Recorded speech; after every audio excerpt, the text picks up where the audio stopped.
Welcome to another Alpha Magnets review. Today we are doing the Masterverse Princess of Power Catra. This is surprising. I've got the other two over there if you care to look. It's surprising that they're doing the Princess of Power stuff. Now these are not based off of the toys, I believe. They're mostly based off the animation, which is even more confusing because I thought that was a no-go, but who knows. On the side, you've got her there, and it just says jealous beauty. She is jealous of Adora and whatnot, and She-Ra. So if you look on here, it's pretty cool. I like the artwork. They should release this in a book or something. I don't know. And then it's got the other ones from the Wave. I don't have He-Man or Skeletor. I think I'm going to pick them up if I see them in person, but I have to have some sort of limit on these things or I will literally just have everything. And as I've said, this line is making me want to, I think I'm just going to sell my entire 2000X line, because that was the perfect He-Man, and these ones are better sculpts with articulation, or that was what was lacking with the 2000Xs. And I didn't really like the classics because it was very much it just, they were cost too much at the time, and I was like, you know what, they look too much like I like the stylized versions. So these are definitely highly stylized. Let me pop this light on here and we'll see her. Here's her staff. She does come with two hands that are different than her claw hands. Little disappointing she didn't actually have claws, but she did come with the toy shield, which is interesting. I'll put it. That's an interesting choice, being that this is more based off of the I believe the animation than anything else. So, and she does have a cloth cape here. If you do get these figures, take note that the cloth cape is attached with stupid things that will rip the cape if you try to just pull it out. These stupid swift tatter things, I can't remember what they're actually called. There. Little security clips. As I've mentioned in previous videos, I'm not keeping the boxes for these. I'm kind of glad because the Hasbro initiative to save themselves money and get rid of boxes, or get rid of the plastic in boxes, has made me purge all of my boxes, and it is amazing. It is liberating, and I'm glad for it. So we're just gonna chunk through these guys. She has all of the basic articulations. You know, you got a little bit tight there. Jeez. Twists thigh. They are pinless. Oh, geez. That was tight. She does have the rocker swivel action at the ankle, shoulders, spin around, bicep swivel, double elbow, pinless double elbow on a lady? What? Hasbro, take note. You can do this on all yours. And these are just basic up and down wrist swivels there. Spoilers. You can take the cape off if you decide. I'm not even going to bother, but you can take the mask here and go up or down. This head actually would be a really cool Jinx head, I think, maybe. If you wanted to go that route for G.I. Joe or something else, you just got to take this mask piece off, which will leave a hole in her head, but like that. So you just got to cover it up. But it is neat that they gave us the options to do the mask up or down. I like that a lot. And as I said, she does have claw hands, but they're not really claws as much as they're little nuggets painted. They're at least painted, so I'll give them that much. We do have the rocker here, but no actual waist swivel.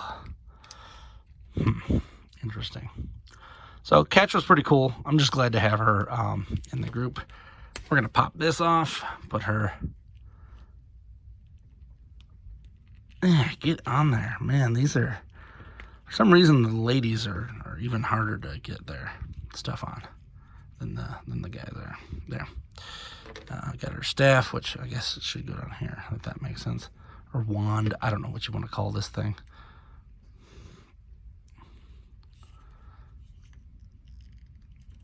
That's a little disappointing. What is that? Looks like I got a misformed arm here. I'm gonna have to trim. Doesn't look terribly bad, but definitely something going on there. And then that's the bad part, is like I've not seen these in stores, so like I haven't seen anything past wave, like what wave? Probably wave 2 or 3. They're just clogged with the same 3 characters, and for whatever reason, Target refuses to clearance these things. They just like love holding on to the Masterverse. They love holding on to all these, and I think part of it is that the manufacturers don't want to pony up and pay for it. But man, there are just so many Masterverse figures that are just clogging it. Like the King Grayskull, everyone who wanted that figure bought it. You gotta clearance those things out. Maybe they're waiting for Christmas or something. I don't know. It just seems like they are just never going to go away. They finally clearanced out the Orko and Savage He-Man set, which was easily the worst set that I've ever seen. Like, that was just the cash grab. That should have been like $20 to begin with, just so you can get Orko. Or guess what? Give us Orko and, I don't know, Cringer or something. Like, don't give me some barbarian-looking He-Man. I'm going to use it for a different custom altogether. So, here's our cape. Let's take this little piece out. Cape's okay. Not the greatest, not the worst. But it definitely looks like Catra. This, of course, is nothing like the Netflix version of Catra, which it's a little bit of a bummer because I like that version, but it's nice to have a classic representation that doesn't look stupid. That's really going to bother me. I might have to try to see if Big Bad can get me a different one. We'll find out. Her eyes are pretty good. That's nice. But aside from that, we've got a pretty decent looking figure here. This is more of the diaper style that you see, where this cannot be removed.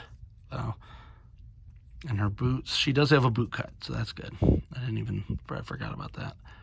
And then, of course, her jewel on there, but this kind of restricts her ability. I feel like this was just thrown on here from another figure, and not really sized for Catra herself. So she's going to go up there with the rest of the Princess of Power. I believe Frosta is the next one, and that's the only one I know that's been announced to come out. So that is interesting. So maybe they're trying to see if these will sell. They are mostly female. I would expect us to get at least a bow. And hopefully if we get any more of the deluxe versions, wow, she cannot stand on her own. That's going to be fun. Hopefully if we get any more of the deluxe versions, they include the like the weird characters like Lookie and Cowl and all them. I doubt we're going to get a Madame Raz, because I don't know how that's going to work. Who knows? Anyway, I really like this figure. This one's probably one of my favorites out of the line, even though I got a bum arm and have some weird stuff going on with it. It still is like amazing to see these. Never thought I'd see them in this fashion ever, honestly. I thought we'd always be getting the Bratz looking, the Monster High looking characters that they were trying to release with the other figures. It didn't really work. So if you're a fan of Princess of Power, pick these up. Let Mattel know that they're hitting strides with this stuff, because if not, they're just not going to release anymore. And I would kind of like to get the main cast at least. I don't need to have all their weird repaints, but the main cast would be very, very, very cool. We already got a Hordak and her, so who else would be? Shadow Weaver. There's a whole bunch of them. Just keep it up. Keep it up, Mattel. Just watch whatever's going on here. That's like a misformed plug or something. Maybe all of them have that, and I just haven't paid attention. I'm just going to cut it out and be happy with it. Because it is pinless, so it should not come out no matter what. It's just a little bit of a downer on an otherwise 10 out of 10 figure. If you like this review, please like, subscribe, comment, and until next time, I'm Alpha Magnus, and these are toys.